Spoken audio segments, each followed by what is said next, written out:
a difficult ride for the Chancellor.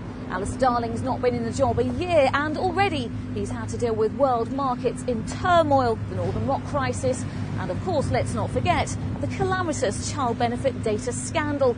The confidential information of 25 million people missing after 2 CDs were lost. So will this budget see the beginning of a turning point for Mr. Darling? We ask what the Chancellor has in his bag this year. Well, it's no secret that the government wants to prove its green credentials. Its likely measures will be unveiled aimed at cutting carbon emissions from cars, as well as moves to increase the use of biofuels. A levy on larger vehicles like the infamous Chelsea tractors could be introduced, bumping up their price by around £2,000. And despite strong opposition from hauliers, the 2p a litre rise in fuel duty also appears likely. Now, the sceptics say this is less about saving the environment and more about filling government coffers. The Chancellor's also expected to raise the duty on alcohol with a tax on cheap booze in a bid to curb Britain's apparent binge-drinking culture, something the Tories say they'd also do if they won the next election.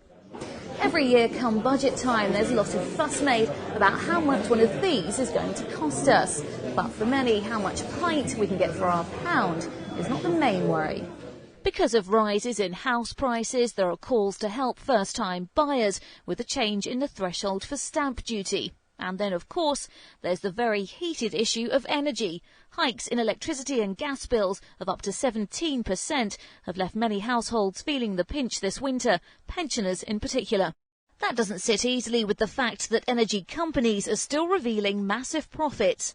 Some Treasury ministers have implied that firms could be hit with a windfall tax, which would go towards funding new measures to help millions of consumers out of fuel poverty.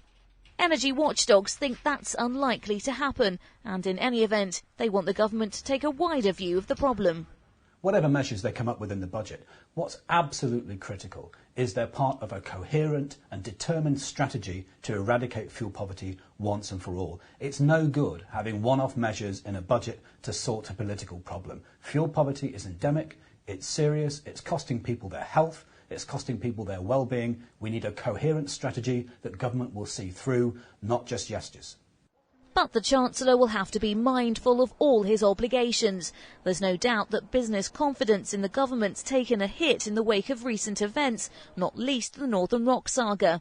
There are calls for a cut in corporation tax, with the CBI saying higher taxes on companies are actually damaging the UK economy. The unions, however, say that would just lead to tax hikes for ordinary people.